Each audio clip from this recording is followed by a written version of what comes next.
Using a cutter to avoid waste. Now we want to use all of this lovely dough to make our biscuits. So when we use the cutter, we're going to press down firmly towards as close to the edge as we can get it.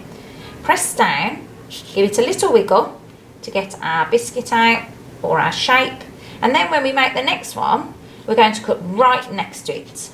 We don't want to waste any of that lovely dough. And we're going to keep cutting. Give it another press if it gets a bit stuck.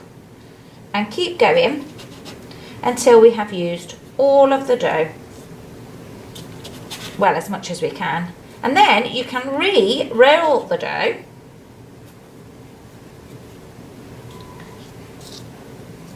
To see if you can cut any more.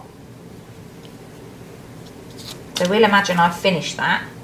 And we've got just a bit left.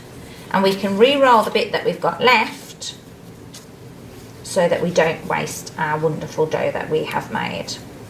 And I just give that a little quick roll to make sure it's the right thickness, otherwise it won't cook at the same time. And then cut out another one. And you can do that as many times as you like to the end.